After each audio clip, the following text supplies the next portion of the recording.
go into my opening statement, Director Thompson, I want to just say thank you to you and your team who not only made a special effort to come to my district with regards to some of the on-site testing. It was very illuminating, and I just want to say thank you for making the special effort to help me understand that process. So kudos to you and your staff for, in a very busy time, for making the time to help us be better informed. The 2020 census will be unlike any others in the 220-plus years since the first census happened in 1790.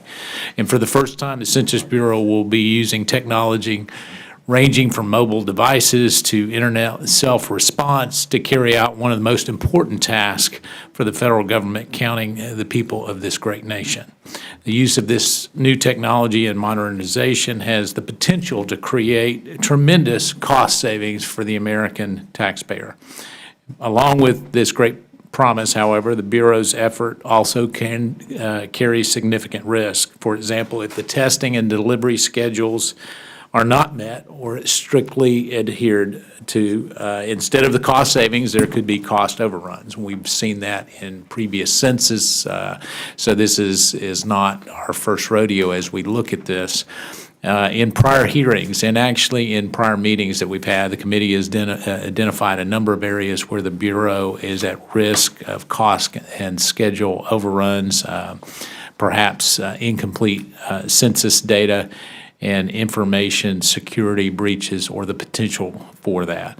The time is running out to address those. I think we all realize that we're on a critical time mission, and again, want to acknowledge the fact that as we have come together, seeing those issues, it is critically important that we keep all hands on deck. I believe that even though we may have a difference of opinions in terms of the severity of the challenges that face us, that we're committed to do that. And I want to acknowledge that the last meeting that we had here, which was not a public hearing, where many of you here, we had frank discussions and concerns, and yet at the same time, I think we're able to go apart to say that we're committed to making this thing happen, and I'm optimistic that we will be able to do that. But only by correcting some of the issues that we have will we be able to make sure that the new administration and the 2020 census will be placed in a scenario for success. Decisions that we're making now, quite frankly, will have an impact for the next 4 years. And so it is critically important that we make good decisions as we start to implement a number of these areas. I have some serious concerns, as Director Thompson knows, with the Bureau's contracting schedule for the 2020 systems, as well as their commitment to making those 2020 commitments the highest priority for those programs. The Bureau's modernization effort entails a design, building, delivery, and implementation system of some 52 different systems. Anytime that you have that many moving parts, it can be troubling. Each of these systems should be field tested in their final form before being rolled out in the 2020 census. Today, obviously, we'll hear from the GAO that with 8 months left before the final testing, half of those 50 systems to be tested in 2018 will either be delivered after the start of the testing, or worse yet, their delivery date is still unknown. The fact that there is even a suggestion that IT products will go untested is unacceptable. And no system or product, not a single one, can be allowed to be used to collect and process the American public's sensitive personal information without first being tested. Despite the need to test more than 50 systems, the Bureau's recently announced a cancellation of the 2017 field testing operations, and so I look forward to hearing on how we can maybe combine some of those as we start to address some of the issues, whether it be testing in a different mode or how we make sure that there is that integrity. the Bureau has claimed that budgetary constraints are preventing them from this testing. However, when I start to look at some of the numbers, I guess my concern is that it seems like the Bureau has opted on its own to kind of reduce the 2020 budget by more than 120 million, which would have an impact now. And so I would like to get some greater clarity on why that decision was made and what we need to do there.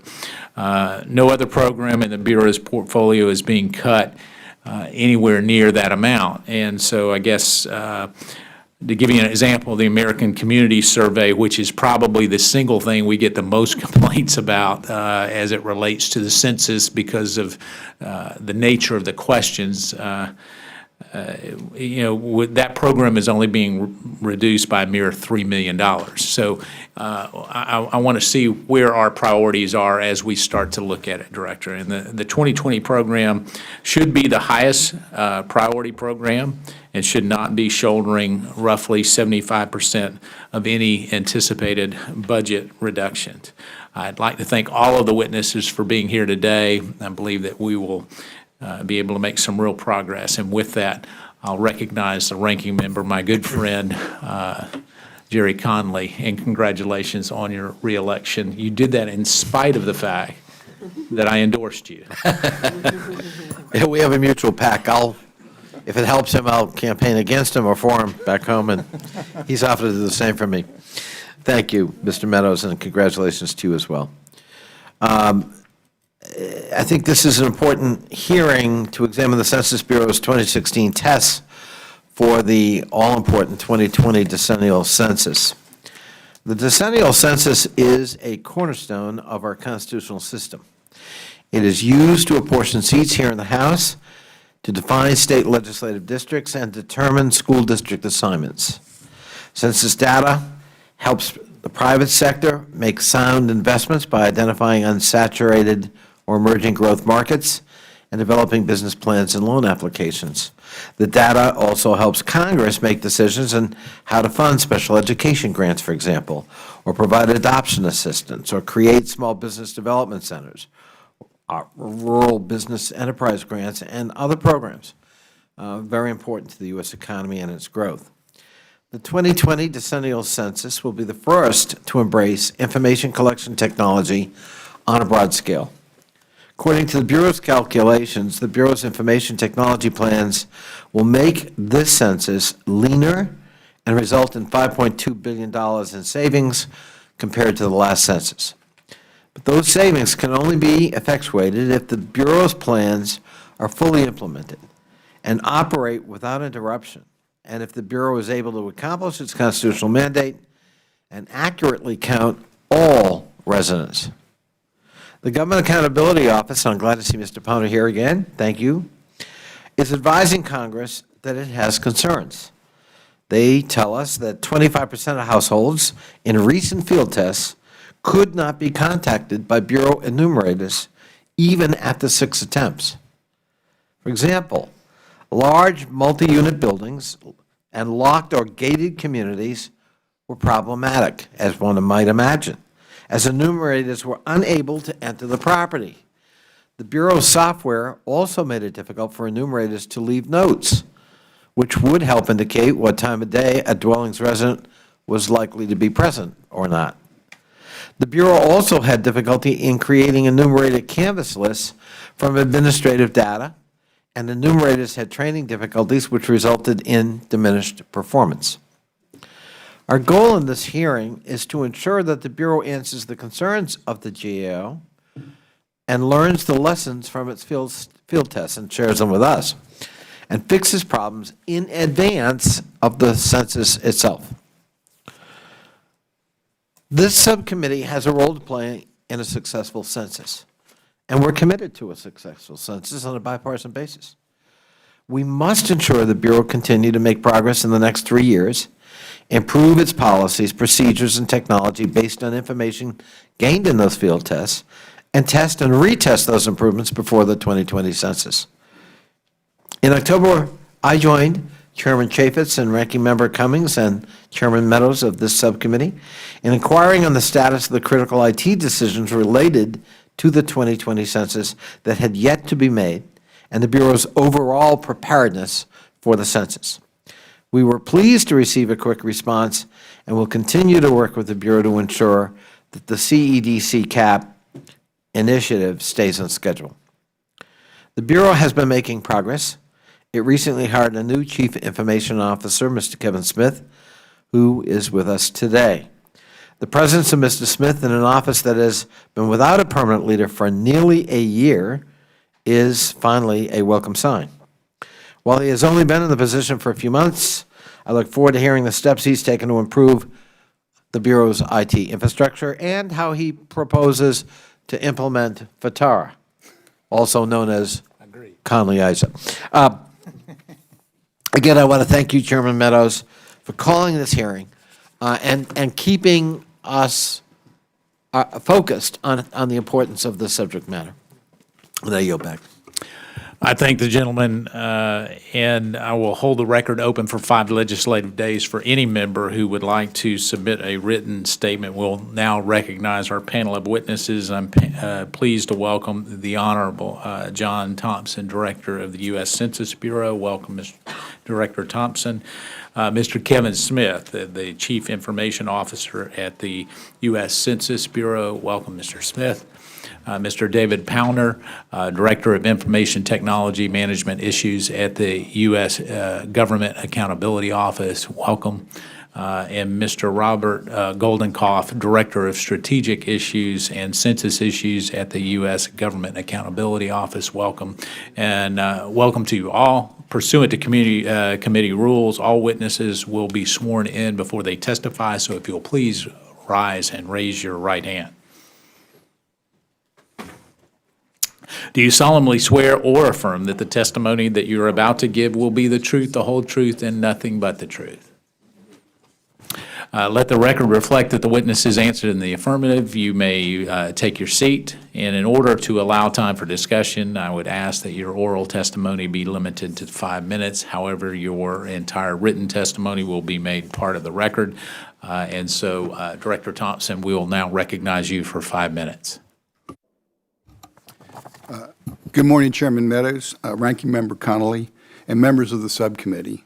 I appreciate the opportunity to update you on the 2020 census. In June, I testified that we were on track to execute a census that is innovative, efficient, and accurate. Since then, I've appreciated the many opportunities to engage further with you, Chairman Meadows, as well as other committee members and committee staff. We've continued to make progress in our preparations, and I am proud to report that we remain on track and on schedule. The last time I testified, we discussed the Census Bureau's integrated master schedule for the 2020 census, and we provided the committee with a copy of that schedule. Our operational plan for 2020 includes 350 design decisions. As of right now, 259 of them, or 74%, have been made, and we are on schedule for making the rest. We update the GAO on the schedule every month, and I would be happy to provide those updates to you and your subcommittee as well, to further assure you that we are ready and on time with our systems and operations. As described in my written testimony for the record, the Census Bureau is pursuing 4 key innovation areas that will make it easier for people to participate and save taxpayers more than $5 billion. And census tests are critical as we work to implement these innovation areas. We learn what works and what doesn't, and we make adjustments. Most recently, we completed our 2016 census test in Harris County, Texas, and in Los Angeles County, California. We tested core census operations, including how we process, store, and protect the data we receive from respondents. As I said, we learned many lessons from the 2016 census test, including several notable successes and insights, such as higher response rates by using a letter as the first reminder and using language services in brochures and inserts. As in past census tests, we successfully matched a large majority of respondent addresses to our address frame with non-ID processing methods. We expanded language support services to include Chinese and Korean. We used administrative records and third-party data to reduce the non-response follow-up workload for vacant and occupied addresses. We implemented staffing ratios that increased the number of enumerators per supervisor. These staffing ratios were successful due to increased automation. We worked with the U.S. Postal Service to reduce our non-response workload by gaining a better understanding of mail processing, including reasons why mail can't be delivered. And finally, we improved optimized assignments and routing for our enumerators and our use of smartphones for data collection. Just as important as the successes, we identified areas that need improvement. These areas, which are described in detail in my testimony, include better training for enumerators, better procedures for enumerators in multi-unit structures, enhancements to the proxy interview process, and continued development of closeout procedures for data collection operations. We are already implementing what we learned from the 2016 census test and will continue to do so to prepare for the 2018 end-to-end test. In addition, we began testing our address canvassing procedures and systems in parts of Buncombe County, North Carolina, and St. Louis, Missouri. And thank you to Chairman Meadows for observing our field operations earlier this month in Buncombe County. We're testing methodologies and data sources to detect new residential developments to show neighborhoods that remain unchanged since the 2010 census. In addition to the address canvassing test, the Census Bureau had been planning field testing operations for 2017. Due to funding uncertainty, on October 18th, the Census Bureau was forced to announce that we were stopping work on 2 planned field tests in 2017 in Puerto Rico and on 2 tribal reservations. Stopping these tests is not an ideal outcome for the operational risk of the 2018 end-to-end test and the 2020 census, but overall, it's the best option given the funding uncertainty for fiscal year 2017. We will continue to prioritize our funding resources and activities that are critical to preparing for the 2018 end-to-end census test. I should also note, and as described in my written testimony, we've awarded 4 significant contracts related to the census. I'd be happy to discuss these later. In the last 3 months, we've met key milestones for the 2020 census, and we remain on track and on time. I thank the subcommittee for your continued support and interest in our work. I am confident the Census Bureau will achieve its goal of counting everyone in America once, only once, and in the right place in 2020. And I look forward to answering your questions. Thank you. Thank you, Director Thompson, and thank you for keeping the dogs away from both of us when we were out there doing the field test. So, Mr. Smith, you're recognized for 5 minutes. Chairman Meadows, Ranking Member Connolly, and members of the subcommittee, thank you for the opportunity to testify this morning. I am pleased to update you on our ongoing work to make the 2020 census a success. I began my role as Chief Information Officer at the Census Bureau over 4 months ago. Since then, I've gained a deep appreciation of the steps the Bureau has taken to introduce innovations into their operational processes and supporting technology to make the 2020 census more effective and efficient than ever before. The Census Bureau has taken positive steps to innovate with technology, not invent technology, by using industry-available solutions wherever possible. I've been involved in developing first-of-their-kind industry solutions and large-scale technology modernization efforts in both government and in the private sector. I'm excited and honored to lead the IT team that will help deliver the most automated census ever. I've spent much of my time at the Census Bureau reviewing the IT organization and the Bureau's technology and governance. We have a talented staff of IT professionals, and the foundation for a successful census is in place. I'm particularly pleased with the start of our new CEDCAP Chief Security Engineer in July. He has a rich background in information security, a strong history of private sector experience, and a wealth of knowledge about securing federal information systems. I'd like to focus today on 2 key areas, our cybersecurity and the progress of the Census Enterprise Data Collection and Processing Program, known as CEDCAP. We take the task of ensuring the integrity and security of our systems and data against the evolving landscape of cybersecurity threats very seriously. Our cybersecurity approach will ensure that individuals have limited, appropriate access to 2020 census data. We will keep the census systems running through possible cyber threats by taking informed actions in redundant systems with layers, isolation, views, and encryption whenever and wherever possible. We are committed to partnering with industry and other federal agencies to leverage their cybersecurity services and to create as strong a cybersecurity posture as possible. In particular, we have engaged the Department of Homeland Security to review our design and security architecture for the 2020 census systems. In addition, we have reached out to the National Security Agency and other offices within the Department of Commerce for assistance in threat identification and management. During the 2020 census, we will focus on phishing threats to respondents and Census Bureau employees. For respondents, we will work closely with our integrated communications contract to address the threat of phishing both before and during the 2020 census. Within the Census Bureau, we conduct regular cybersecurity training and phishing evaluations to educate our employees. We have also worked with DHS to evaluate and test our procedures for phishing. We will use an industry-leading solution to detect rogue and suspect emails and websites impersonating the Census Bureau. And finally, we will leverage the security protections of our cloud service providers for additional layers of security. The CEDCAP program has been underway since 2015. Much work remains. In May, the Census Bureau announced the decision to unify the functions of a number of existing systems onto a single platform-based COTS solution. The transition to the COTS platform for the 2020 census began in June. The CEDCAP systems are built using an agile development approach that allows us to work closely with the decennial business product owners. This approach ensures that we deliver the right level of technology incrementally and make the most effective improvements for the census.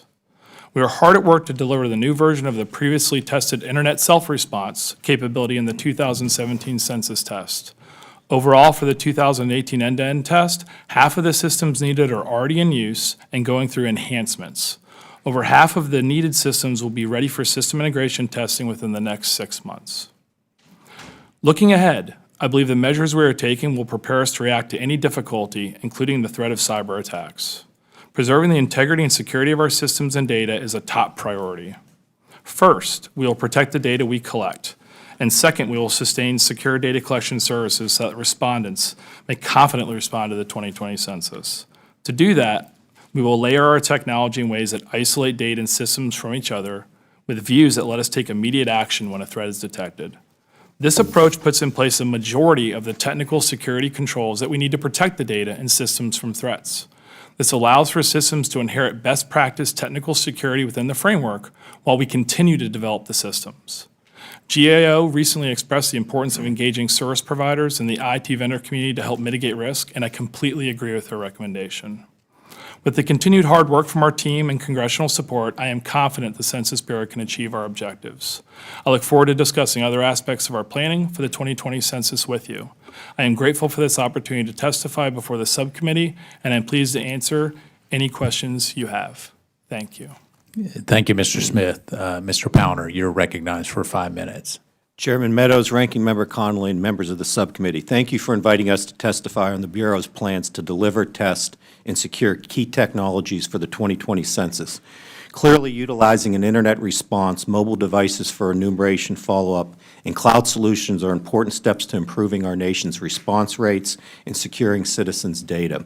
However, the Bureau has a history of poor IT delivery, and many of the broader IT initiatives this committee has focused on during this Congress are major challenges at the Bureau, including appropriate CIO authority, delivering incrementally, having the right governance and accountability over IT acquisitions, and securing systems and information. This morning, I'd like to focus on what needs to be done to deliver and secure these technologies. First, integrate IT deliverables with the 2020 schedule. My colleague Carol Harris made this point repeatedly before this committee at prior hearings, and this is still clearly a major issue since several of the IT schedules are still being developed. Clearly, schedule risk is a bright red risk at this point. Oversee delivery and readiness of the 50-plus systems. The Bureau needs to deliver about 50 systems to be included in the 2018 end-to-end test starting in August of next year. I have a figure in my written statement that shows half of those systems are to be delivered after the start of the end-to-end test or that they lack firm delivery dates. Clearly, the 12 projects associated with CEDCAP, including the internet response capability, mobile devices, and the centralized operations component, are critical systems. A key question with CEDCAP commercial products is the amount of customization that the Bureau plans. Modifying these products will have cost and schedule implications that we plan to monitor closely. Next, they need to oversee integration activities. An integration contractor recently began work in October. The contractor is responsible for delivering and implementing a decennial system of systems. The staffing plan here includes hundreds of contractors and a cost of about $900 million. The contractor acknowledges that key risks are schedule, scalability, and security. Currently, they are working on detailed schedules. It is very important for the Bureau to oversee this contractor's work and the associated costs. Currently, the Bureau is expanding its program management office by about 40 staff to do so. We think this is very important, but also very late in the game to be doing so. Next, they need to make decisions on infrastructure. And the integration contractor is working on an analysis of infrastructure needs. Decisions need to be made on data centers and security operations centers. Next, they need to improve IT governance. Overseeing the delivery of the 12 SEDCAP systems, the additional 40 systems, and the integration and testing activities is extremely important. The Bureau has several governing boards to do this, including the SEDCAP and 2020 executive steering committees. Most of this is the direct responsibility of the 2020 office, not the CIO. This is another instance, Mr. Chairman, where the delivery of key systems is not under the direct authority of the CIO. Mr. Smith, though, to his credit, has assured us that he can manage risk associated with IT through these governing bodies. We hope he is right, and we'll be continuing to monitor this for the committee. To do so, we'll need meeting minutes of these governance bodies, and even better yet, would like to be observers at key governance meetings. To the Bureau's credit, we like agile development, commercial products, and using an integration contractor that does include subcontractors with prior census experience. However, Mr. Chairman, I'd like to point to a hearing you and Chairman Hurd, along with Ranking Member Kelly, held this summer on 18F and the digital service teams. And I wonder why these private sector experts are not engaged with the decennial IT deliverables. Clearly, the Bureau could use help in this area. Turning to security, the Bureau needs to continue its diligence in this area since it has been the target of recent data breaches, although it has been reported that no personally identifiable information was compromised. Moving forward, we have ongoing work that will focus on the Bureau minimizing the threat of phishing, securing 300 mobile devices, securing cloud services, and properly configuring the 2020 systems. A key oversight area for this committee will be the authority to test and operate the many systems associated with the decennial. In conclusion, there is a lot to do over the next 9 months leading to the end-to-end test, and not everything is completely decided or defined. Decisions, delivery, integration, and testing needs to occur and needs to be closely monitored. In addition, the IT costs of the decennial needs much more transparency. Right now, the total cost of the decennial is not, IT cost for the decennial is not clear, but we will be getting you solid numbers with our upcoming review. Look forward to your questions. Thank you so much. Mr. Goldenkoff, you are recognized for 5 minutes.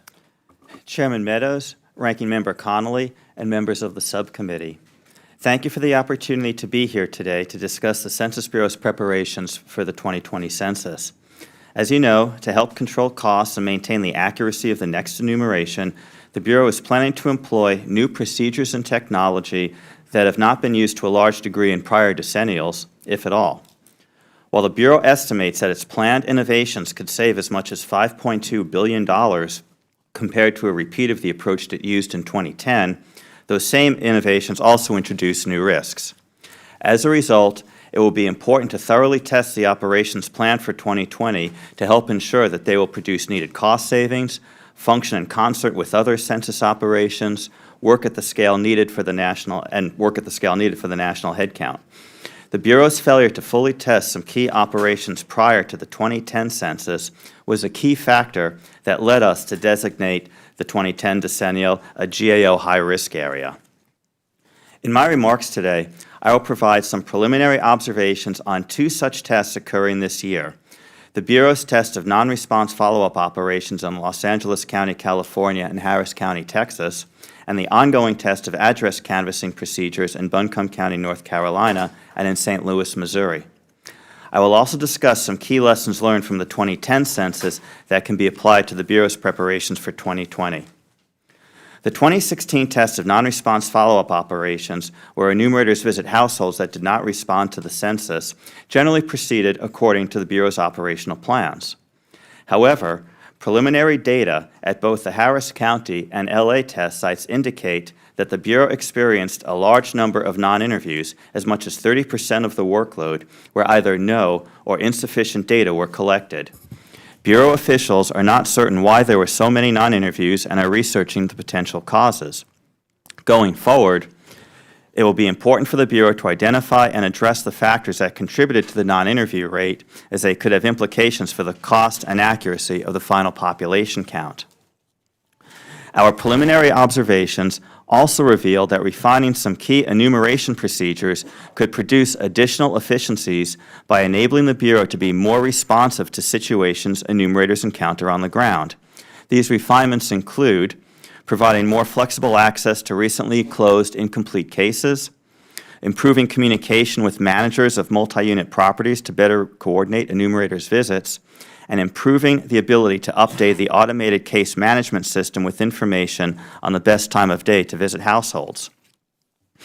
Meanwhile, in Buncombe County, North Carolina, and in St. Louis, Missouri, the Bureau is testing new procedures for building its master address list for 2020.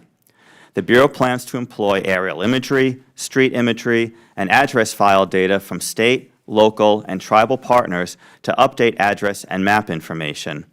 The goal is to limit the more expensive and traditional door-to-door address canvassing only to those areas most in need of updating, such as areas with recent housing growth. The Bureau anticipates that by using this new or targeted approach, just 25% of housing units will require field canvassing. While this initiative shows promise for controlling costs, the Bureau has identified a series of risks that could affect its cost or quality. These risks include, for example, locating hidden housing units such as converted garages and basements, and monitoring changes in housing stocks.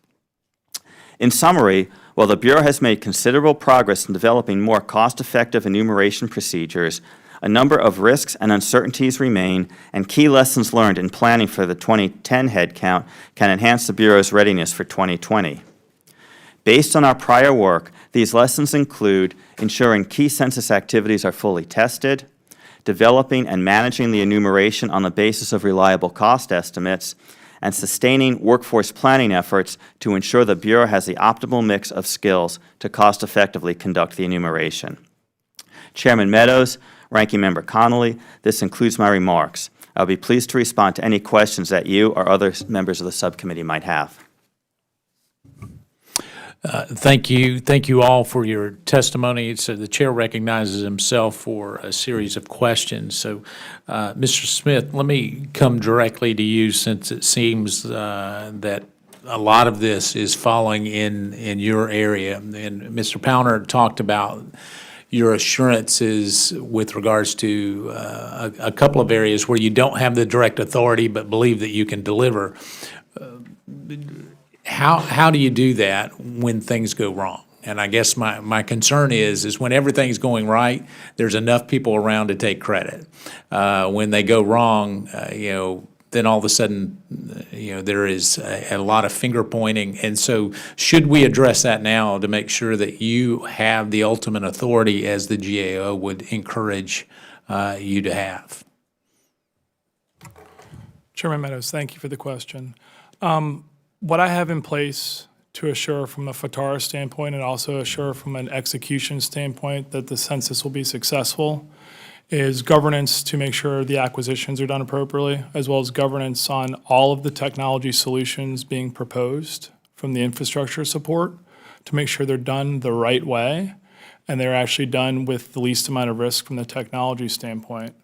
By putting these in place, I'm comfortable that I'm able to give the business, Decennial, as well as from the mission standpoint, the Census Bureau Director and others, the right level of risk that potential solutions may have, and we make the right decisions to move forward.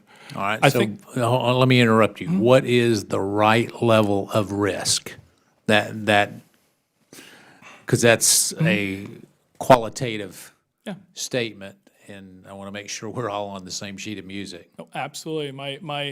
My first and foremost importance is to make sure that the systems are ultimately secure, this data is confidential, integral, and the systems are available. There are some potential reasons why you would want to do some of those solutions a little bit different for the 2020 based on the scale and the size of the data coming in.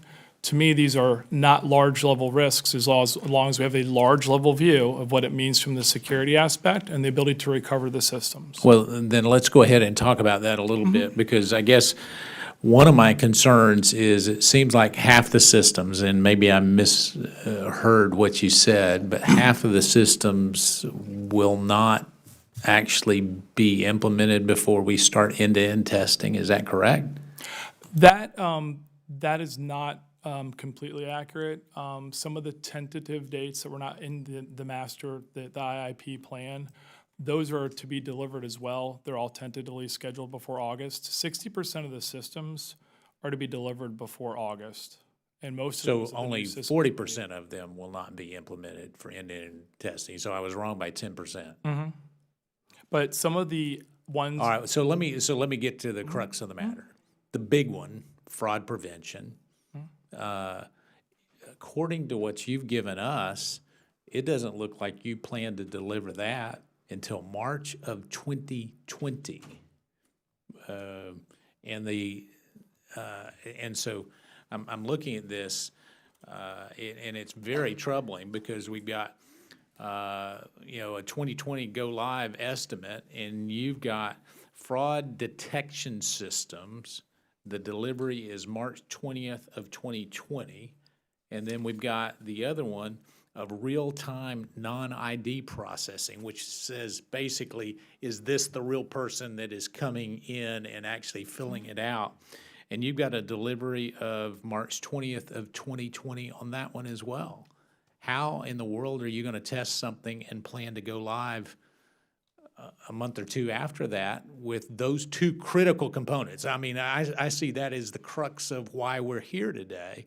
And your delivery schedule would suggest that we're going to do all the testing and then throw in a fraud prevention a month or two before we actually go live?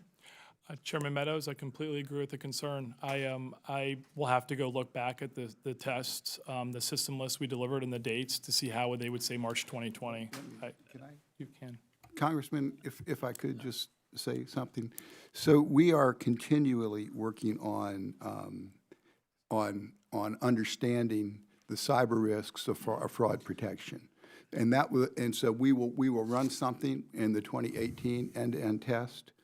We will continue to improve upon that using knowledge that comes in about what are potential vehicles for fraud entering, and we want to keep that open quite a bit, so we keep updating the system. But let me assure you, we plan an extensive program where we will re-interview a sample of every response we get to the census, both non-ID and ID'd, and use that information to determine the quality of the responses in the census. So when do we deliver those systems? Because we can't deliver them, Director, we can't deliver those on March of 2020 and expect to have any kind of integrity and confidence in those, even if we may be doing some type of testing now. And Chairman Meadows, my answer to the delivery date that was there's obviously a delivery date that is going to be done for 2018. I need to get back to the group with what that date is. Our intentions are to have some of the system in place to do some testing in 2018. All right, so do I have your commitment that the delivery of the fraud prevention and the non-ID will be done before we do end-to-end testing? Pure and simple. Yes, sir, you do. Okay, and so you will get back to this committee and with Mr. Powner in terms of that. Is that something that you can live with, Mr. Powner? Yeah, I think your questions, Chairman, are right on. I mean, clearly there are delivery dates, but there's also delivery dates. There's some integration to key systems that should occur prior to the end-to-end test. I think the thing is, if you look at this realistically, will everything be done, all 52 systems, by August of 2017? Likely not. Likely not. And if it's not done. Yeah, of course, he modified that. He said that. If it's not done. 40% I mean, of them won't let's be look done. at it realistically. If it's not done, then there's ways to test by other means. I mean, it's maybe not ideal with the operations, but that's why it's so important that these systems, we need to really dog the delivery, the integration, and the results of the tests. So if everything doesn't go smoothly with the end-to-end test, we still do have some time to test, not ideally, but we can still test leading up to the actual decennial. But I think what we need is real transparency on delivery dates, costs, and all that stuff so we can all effectively work together. Mr. Smith and I have had some real good conversations about this. We talked about I was around for the 2010 decennial. I testified in front of this committee multiple times when the handhelds failed. There's a history of not having strong governance over these things. I do think the integration contractor could help them, but also to the integration contractor, we're putting a lot of responsibility on them. It's close to $1 billion contract, and we need to ensure that there's real delivery coming from that contractor too. I imagine you're going to be talking to that contractor down the road. Sooner than later, yes. And I think as we look at that, I appreciate you acknowledging the back and forth, because I do believe that we've had that, these key things. We're going to find a lot of stuff that is troubling, but we have a very, very short window. I mean, it's even shorter than 6 months. Some of the decisions that have to be made, as we've talked about, they need to be made in the next 60 to 90 days. And so as we look at that. So let me finish up with one, and then I'll recognize the ranking member. Director Thompson, in your opening testimony, you talked about a lot of the testing and a lot of the things that are going on. So help me really take all of that testimony and, I guess, fine-tune it with the test results that you've seen to date and where we are. How do you feel like that will compare to the actual results of the census when it comes in? I mean, what are the anomalies, I guess, is what I'm saying. Thank you, Chairman Meadows. As GAO testified, we found in our work in the 2016 test that we needed to work on our training procedures for our enumerators more. We need to do more work on preparing to enumerate in multi-unit structures, and we need to do more work on what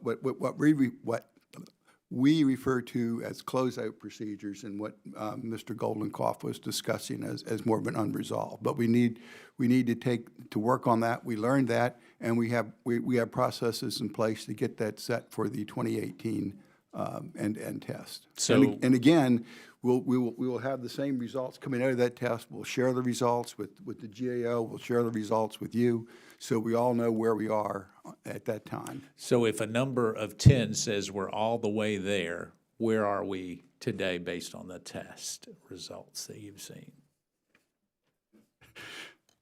I'm just smiling because the last time I did probabilities, I got in a lot of trouble. But I would give it an 8. Okay. Thank you, Director. And the chair recognizes the gentlewoman from New York, Ms. Maloney, for. Thank you, and thank all the panelists. And I share the chairman's concern about security for the 2020 census cybersecurity. As we know, in 2015, the cyber breach of the Office of Personnel's Management resulted in the theft of personal identifiable information of more than 21 million Americans. And the 2020 census will create a repository vastly larger than what the hackers stole from OPM. So the security of the census information is of truly utmost concern by individuals, and they want to be assured that it's there before they even participate. And there's no question that encryption is a key component of information security. But, Mr. Smith, I understand that some 2020 decennial computers for the census are too old to use encryption. Is that correct? Congressman, I appreciate the question. I have to go look back to see which ones are too old to use encryption. There's encryption in transit, and there's encryption at rest from data. I will assure you, from the standpoint from the security aspect, that the approach you're taking to layer and isolate the security parameters in the network actually make these legacy systems, if they're too old for encryption, they're well behind and inside of the census data centers that the ability to interact with these systems is limited from the outside world. From the data collection aspect, when people are responding to the internet site, we're taking very specific and intentional steps to make sure that that data is well protected and safeguarded and secure, which these systems you mentioned that wouldn't apply to if they're too old, quote, to go through encryption. I'd have to look at that, though. Well, I think it'd be important to get back to the chairman, a listing of how many of these computers and their systems are too old for encryption. Mr. Smith, what concerns does that raise, and how will they be addressed? Director Powers' GAO management of interdependencies between programs supporting the 2020 Census is needed report highlighted the fact that the 2020 census will be the first one in which respondents are heavily encouraged to respond by the internet.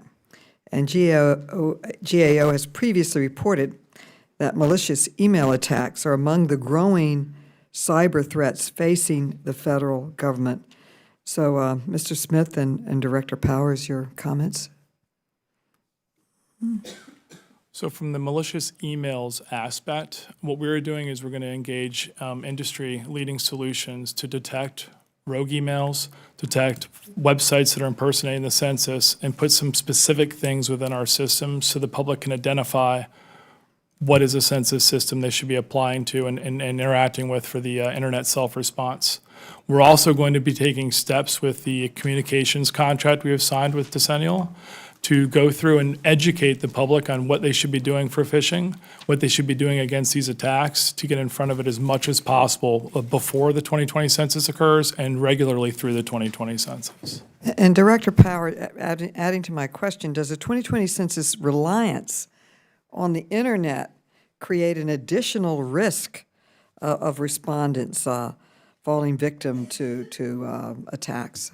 Yeah, clearly we're concerned about phishing attacks. Also, too, if you look at it holistically, you have to also secure the mobile devices. We have cloud services we're likely going to be procuring. We need to ensure there's the appropriate level of security with the cloud. And then configuring all the 2020 systems, these 50 systems that we talked about. We're looking at that for you right now, and we're going to continue to report back to the committee on that. But clearly it's a concern. I do think folks at the Census Bureau, it's a high priority for them. When we talk to the contractors there, too, it's also one of the high-risk areas, so there's a heavy focus on it right now, but we'll continue to track that for you. Okay, and Mr. Smith, is the Bureau using the services of outside organizations to help implement and test cybersecurity? Yes, we are.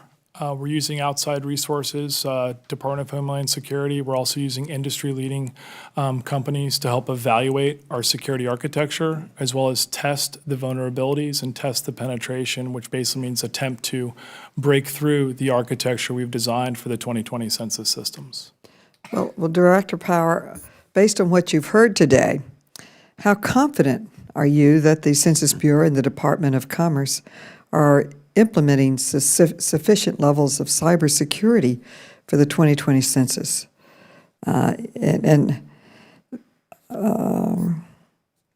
Your report showed that there are many intelligence challenges because of the new technologies. Clearly, what we'll be looking at, I think the penetration tests that Mr. Smith mentioned, we want to look at how complete those are, what the results are. And I mentioned my oral statement, too. I think a key oversight area for this committee is the authority to operate signature on all these systems. Clearly, if you look back on healthcare.gov, I testified on that. That was a key issue. There was an authority to operate, but there were vulnerabilities associated with the authority to operate that some would argue weren't acceptable, and I think that'll be a key oversight item for this committee. And Mr. Smith, what assurances can you give that the Bureau's IT progress is appropriate? There are new tremendous challenges in IT. Last month, the Bureau provided the committee with information relating to its remaining IT decisions, and we were told that there are 48 IT-related decisions left. Is that correct? So how would you characterize the Bureau's progress or lack thereof of meeting its deadlines? Thank you for the question. There are approximately 40 IT decisions left from the list. These are decisions that we're going to make as we learn from the operational tests, things that need to be implemented.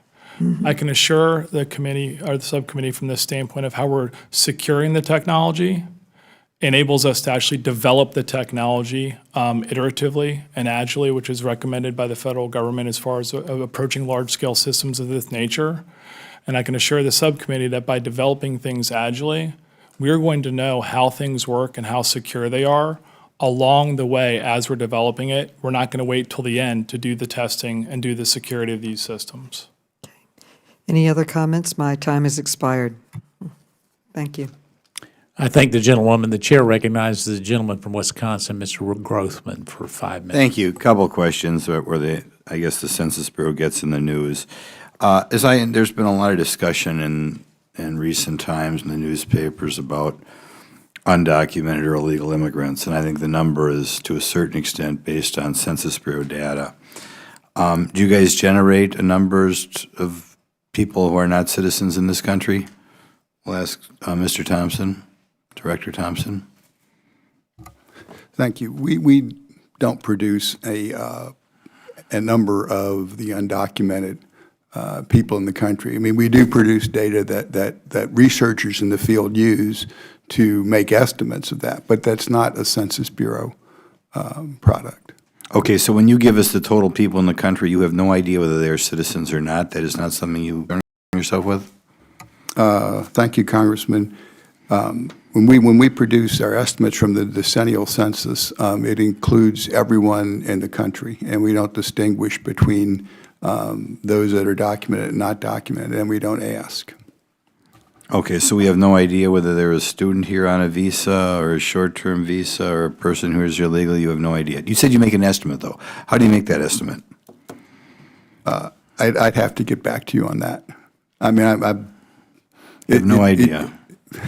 I'm not a demographer, but we do have a lot of good demographers at the Census Bureau. Any other guys know? I mean, as I understand it, they've been banning about this 11 million figure for 15 years or something. I'm told it's based on census data. Do any of you guys know how they generate that number?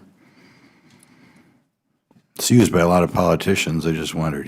Why don't you guys get back to us on that? Okay, the next question is, you have a tendency to generate statistics by what we call race. Is that right? We do provide statistics by race. And how is that determined? The race of is it all self-identified, or how would you define, given that in today's world we have more and more, I guess we should call biracial people, how do you generate those numbers? First of all, give me the breakdown on the different races that you try to identify. So we follow the guidance of the Office of Management and Budget and establish the racial classifications that are used in the United States. And this includes major categories such as African American, such as white, such as Asian, such as Native Hawaiians and Pacific Islanders, and American Indians and Alaska Natives. Within that, because we have a decennial census, we collect more detailed information. We also collect a category on the decennial census, other race. Again, all this follows the guidance that the Office of Management and Budget establishes for assigning racial classifications in the United States. You come with kind of inflammatory stuff. I would think over time, more and more Americans are not 100% something. Congressman, let me also say that starting in 1997, the OMB directed that respondents be given the option of responding to more than one race. So respondents can identify with any particular race or combination of races that they feel describes them. Okay. Our president, how should he fill out that form? That's up to our president. I mean, seriously, it's self-response. So we present the categories, we present the information to our respondents, and then they identify with what they believe describes them. Okay, so the figures are largely no guidance. Okay, I could be 1/8 American Indian. If I put down American Indian, that's what I am, right? According to you guys? That would be your census response. Okay. Now we'll give a question to Mr. Goldenkopf. The GAO found last time 25% of your cases resulted in non-interviews after six visits. So somebody went there 6 times, 6 attempts, nobody gave you the information. Is that right? Are those figures right? Yeah, and just to clarify, I believe it was 30% at the Texas test site and 20% at the Los Angeles test site. Okay. Does this concern you? It does concern the GAO, and for several reasons. One, it concerns us because the Bureau doesn't know the factors that contributed to the high levels of non-interviews. And then also, of course, that information would need to be imputed statistically on those missing housing units. So there are a couple of factors that could have influenced those high non-interview rates. It could have been, for example, the enumerators not following certain procedures. They were supposed to, if they couldn't get an interview, they were supposed to go to a neighbor or somebody nearby. But then this is where Director Thompson was talking about where the training needed to be improved. Perhaps that the enumerators didn't recognize the importance of going to a proxy. There's some other factors that could have influenced that as well. But it is concerning to us, and that hopefully that the Bureau will be able to have data from this 2016 test to get a better understanding of what was behind those high non-interview rates. Okay, I can see I've exceeded my 5 minutes. So we'll have to, when we go to conference later this week, we'll have to tell all our colleagues they missed an exciting hearing. I thank the gentleman from Wisconsin. Was duly noted. I appreciate the gentleman's questions. I will recognize the gentlewoman from the District of Columbia, Miss Eleanor Holmes Norton, for 5 minutes. Thank you very much, Mr. Chairman. This is always an important hearing. It's important. It's timely. I would say it's timely. I hope it's in time. The enigma, of course, of the census is not whether you have one drop of black blood, but of how to count people and to give them the opportunity. I indicate that because there was a time in our country when that was, if not of the census, a way in which some states decided who was African American in our country. So the only thing a diverse democracy can do is to ask you, who in the hell are you? And to ask you and have you fill it out. I note that some people are using these apps and are finding that they are of many different ethnicities, but at the same time they probably answer, and many of them are answering other. I also want to say for the record that census is in the Constitution. At the time of the census, most people weren't even citizens, because they had arrived here and we were getting people coming in such large numbers. So it was important from the beginning just to know how many people are here. And from that, of course, scientifically, we now have a way to find who is documented and who is not.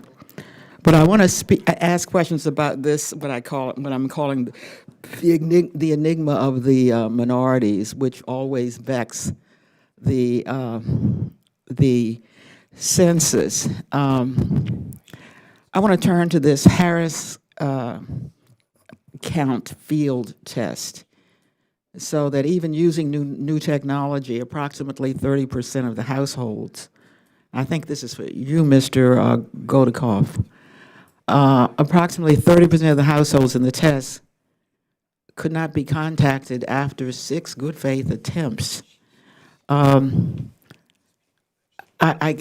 first question is, compared to how many attempts did it take for the 70% that could be contacted? Well, that varied. It was between 1 and 6. Yeah, well, obviously it was between 1 and 6. Right, and I specifically, I don't know. I would like you to report back to this committee how many attempts does it take on the average to get a response? Because I think 6 is a good number. So I'd like to have some explanation of these results. Mr. Goldencup, how is this problem to be fixed? I mean, those people are out there. Surely they can't go uncounted. Well, the first way of fixing it is getting a better understanding of what was causing it. And we were out there, I personally was out in Los Angeles, we had other GAOers out in LA and also in Texas. And, you know, based on our observations as well as our conversations with census officials, there are a couple of things that could be behind it. First, just the nature of the test itself may have high non-interview rates, and that's because it's not an actual census, and so the public may not be as aware that the census is being conducted as they would during an actual census, just because during the actual census, enumerators are under more time pressure. The Census Bureau also conducts a lot more outreach and promotion, so it could have been an awareness issue. People just don't want to answer their doors. Another reason could be the devices themselves, that you know, the way those handheld devices worked, that after an attempt was made, they couldn't reopen a case, and so if someone came home and the enumerator was still in the air, and we did see this happen in a number of cases, they couldn't reopen that case to enumerate that person. They couldn't reopen the case? Because it's just the way the handheld devices worked, that there were certain there were some reasons for that, you know, and I think this is just a more generic issue of being able to better balance the efficiencies that you get with the centralized control of an automated case management system with the flexibility that you get with enumerators on the ground, being able to adapt procedures as they see fit, and it's a balancing act. And so maybe, and this is something that we've been discussing with the Census Bureau, is how to, through the business rules and how the devices are managed, to allow for a little bit more flexibility in the procedure. Well, could I just ask, you know, some of these seem important hypotheses. Are they being acted on?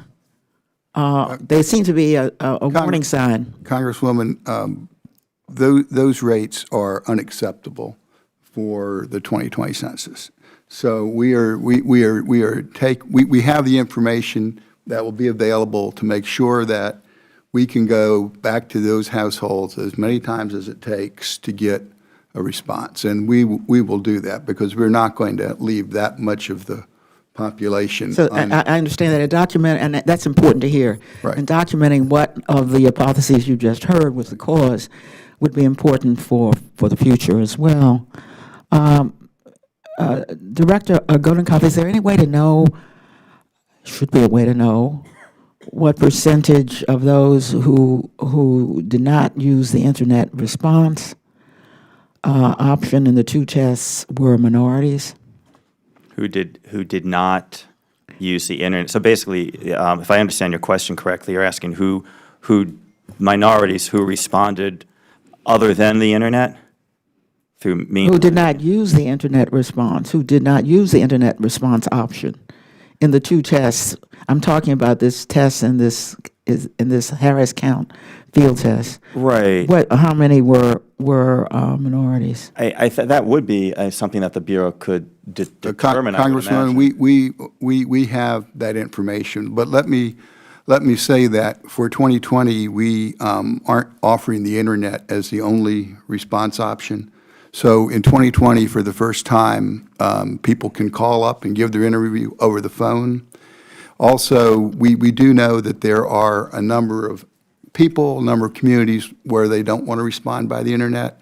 So we will be actually mailing out a questionnaire directly to about 20% of the households in the United States based on information we have about what kind of method they would prefer to respond. Well, the new technology may have gotten in the way here of getting an accurate account of people, particularly undocumented people or people who are leery of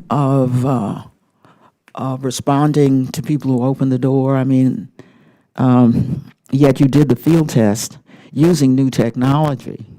Was it to see whether new technology would be more efficient, would work? So our philosophy... You didn't use enumerators in this field test? We used enumerators, Oh, you certainly. did? Oh, of course. In this field test, the Harris Count We field certainly test. did. We certainly did. And like I said, if someone wants to respond by paper, eventually they'll get a paper questionnaire, or they might get one right at the start, Do depending. you imagine that among those that it took six attempts and still you couldn't respond, that they probably need to have some face-to-face or paper enumeration? The ones that took 6 were 6 face-to-face attempts. We went to the Oh. to the door and knocked on the door, and either nobody was home or the door wouldn't be opened. These were 6 attempts after they received I see. four That is troubling, contacts by the mail to respond. very troubling. I don't know if it's when people go. Do people go only in the daytime? People may be, I hope, away at work.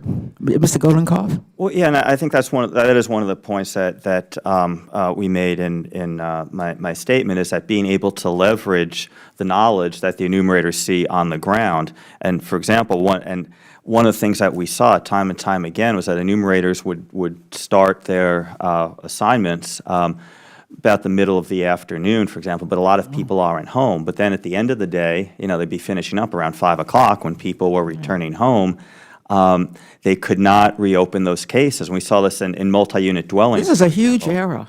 Well, This late in it the wasn't. game. This is something that this is what you learn by testing. Oh, my that- God, we've had, we either have had two-parent families where both go out to work, or single-parent families where we hope somebody is working for a very long time, and the notion that we don't know that people aren't home in the Congressman, middle of the day? if I might. Yes, sir. In previous censuses, what we would do is we would give an enumerator a stack of questionnaires, and we would tell them to go out and get those questionnaires enumerated.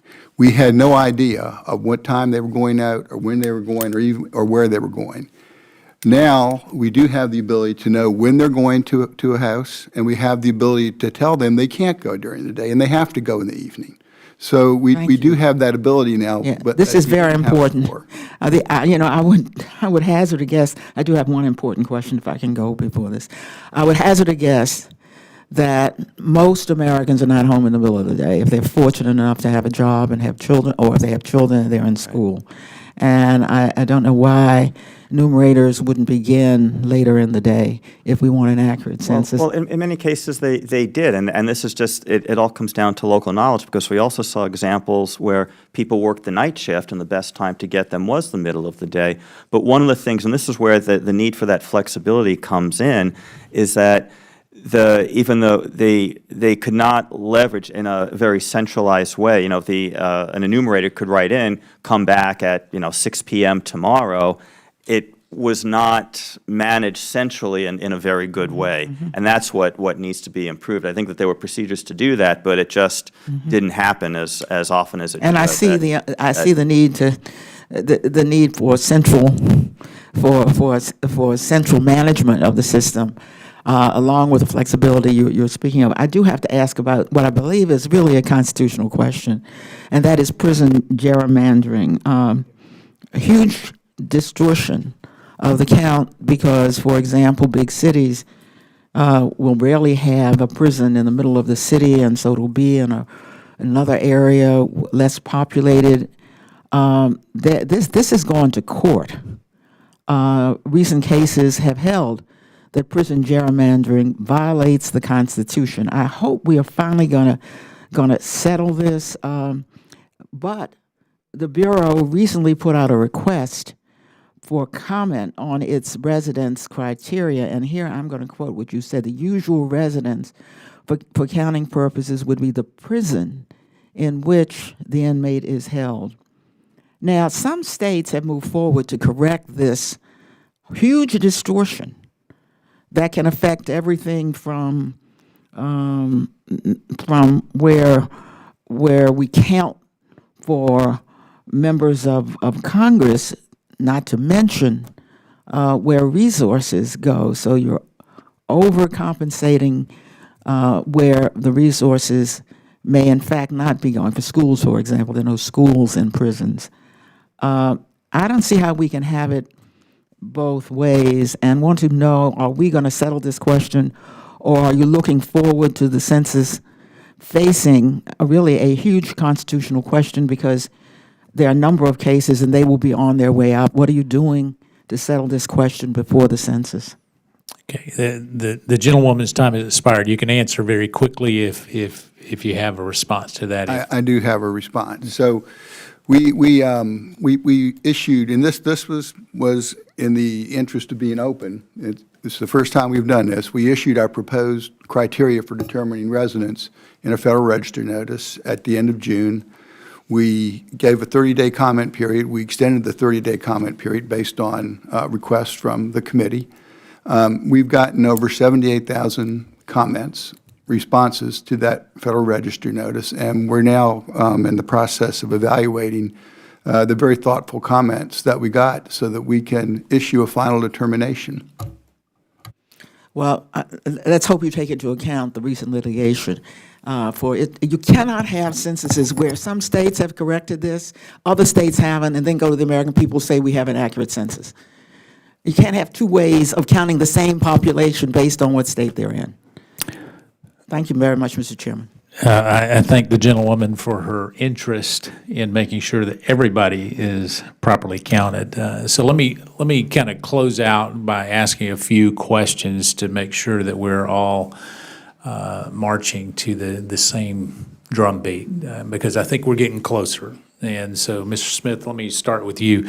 In October, we talked about doing I guess it was a single operating system for deploying on mobile devices as part of that working group. And I think I read that indeed that is where you're going with that. Was that an accurate report, or was that correct? Chairman Meadows, I recall that we are going through to determine the mobile devices that are going to come in through a contract. And based on the operating systems, the mobile device may choose to provide as a bid. The platform we're using to develop for the enumerators to produce the application can work on either mobile platform. There are very, very, very small changes beneath working on an Android or working on an iOS or working on other mobile device platforms. So the system itself can be. So for a non-techie, is that a yes to my question or a no to my question? I mean, is it a single operating system or not? No, we will be. So the reports were wrong? From the Because mobile I device think aspect. I think the reports basically said that you were going to that. And so, Congressman, we have just released our request for procurement for our device as a service contract. It came out yesterday. And we are going to carefully examine the solutions that the vendors propose. And it may very well be that some vendors will propose only one operating system. And that would I be- understand what they're going to, what are you going to require? I mean, they'll propose a lot of other things. I guess here was my concern is as we get to these different devices, and I talked to you about having one operating system on one and another on another, you're going to create the potential conflict there. So I thought we had made progress, and I was about to say, hooray for Mr. Smith, thank you for listening. And what I'm hearing is that that may not be accurate. Yes, sir. The system itself is portable. It's like running Microsoft Word on an Apple computer or running it on a Microsoft computer. That version of the word processing software works on both. I'm comfortable with picking this industry leader to help produce the application, that their application works on Android, works on iOS, and we'll be able to work with whatever comes back from the device as a service. So I guess it was an article by Phil Goldstein in FedTech. Were y'all familiar with that? Maybe we follow this stuff closer than you do. So it said Census Bureau plans to go mobile and rationalize their device portfolios, and it just talked about a device footprint. So perhaps we can clear it up. I still have great concern if we have different operating systems. So the October meeting, that concern still stays there. So if you'll just let me know as the procurement director, Thompson, gets a little bit what you're going to anticipate from our vendors.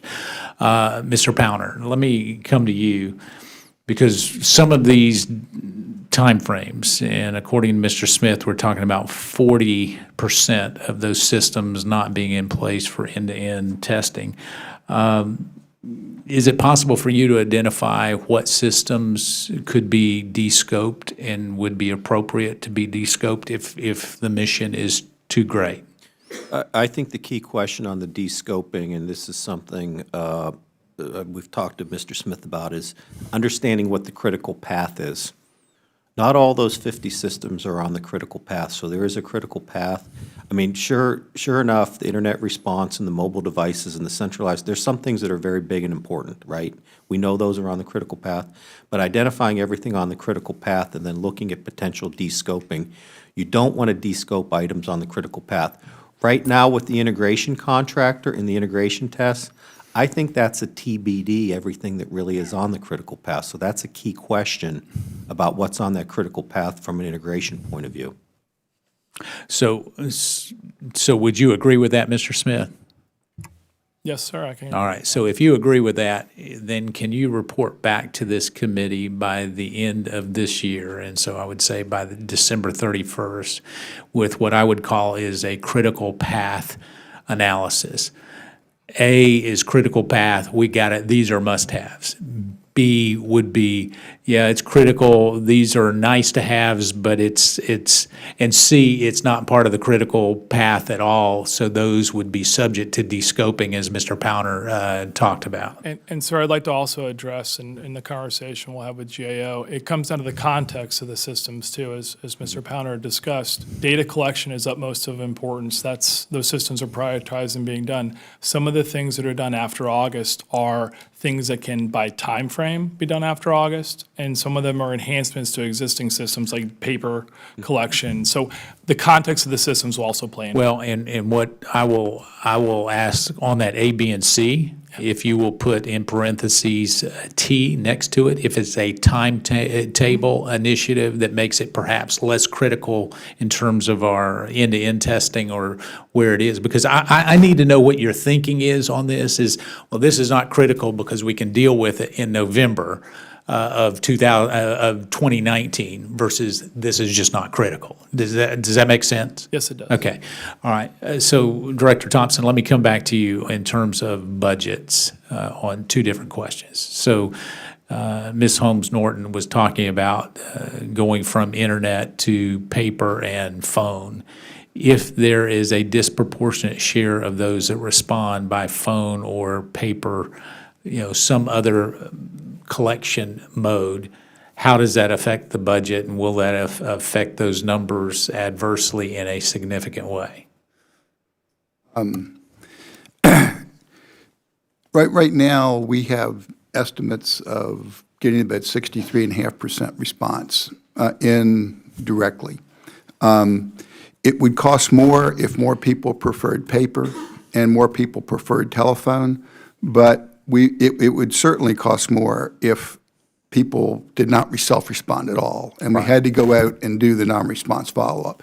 So we do plan for contingencies in 2020 to allow us to be able to both fund and process if we get more paper or if we get more telephone calls. So that's in our contingencies for the 2020 census. So can you provide to this committee then, and I won't fine-tune it too much, but for each 2% miss in that 63% response rate, financially, what does that mean? All right, so we won't do 1% or 0.5%, but we'll assume that you've missed it. So typically what we've done, and we'll do this again, is we've said for every percent of increased non-response follow-up, this is the marginal cost increase. All right, so you'll do it for every, I was going to give you a break there, and Mr. Goldenkoff is sitting there shaking his head yes. So so you'll submit that to the committee so that we have an expectation from a budgetary standpoint? Yes. All right, so let me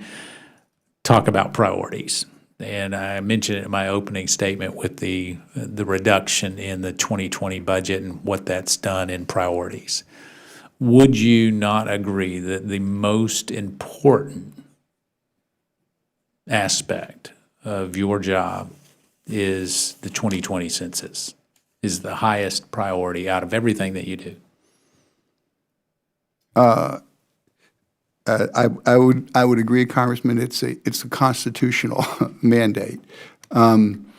But having said that, when we made our decisions for the 2017 budget, we looked at both making sure that we could deliver a census in 2020 that would be cost-effective and innovative and on track, and at the same time maintain the important data we produce on the economy and and give to federal agencies. I was trying to give you a administer their program. softball, Director Thompson, and your response is a swing and a miss. I was anticipating where you. Yeah, I'm sure that you were. So let me be very clear.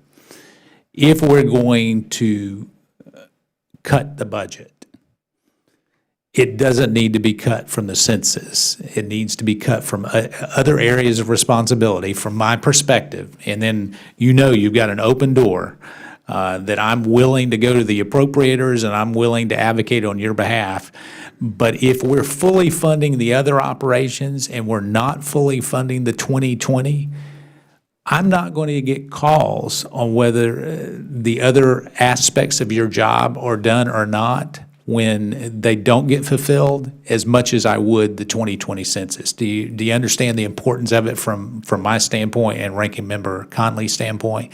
The egg on our face will not happen with some of the other, granted, very important aspects that you have under your jurisdiction, but whether they get done or not, I get a call from someone in the bureaucracy here saying, why haven't we done it, more so than I will if we don't have the 2020 census done properly and effectively. Would you not agree with that?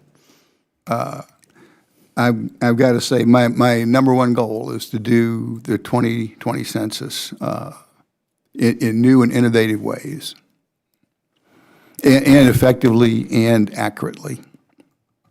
Oh, I agree with that. I guess here's what I'm asking you to do, is if you are making budget concerns that impact the implementation of this critical process that we've all been talking about, where it is, 75% or a 25% cut actually came out of the 2020 census, and very little cut came from some of the other responsibilities. And so I guess I question that decision in light of the priority that I deem the 2020 census to be. And so let's have some further discussion. I'll let you off a little easier on that end. Congressman, I appreciate your willingness to talk about a number of things on the census and your willingness to engage with us. It's been very refreshing to work with you, so thank you. Well, if you will let me know, and I've told your staff this, from a budgetary standpoint, I'm willing to camp out in the appropriators' lobbies until they want me to go home. How about that? And we'll make sure that you get the resources, as long as you can get me those other numbers. So I want to just say thank you. Let me just tell you, to have two different missions for your agencies in terms of your primary focus, but having one mission in terms of making sure that this is successful, I'm pleased with the back and forth, the tension that sometimes is there and acknowledged, but yet at the same time, what I'm hearing is real progress. And so, Director Thompson, I want to just acknowledge that in terms of your leadership and your willingness to do that. And so, as we work going forward, I look forward to having each of you update us on a regular basis to make sure that we're making good progress. And with that being said, if there's no further business before the subcommittee, it stands adjourned.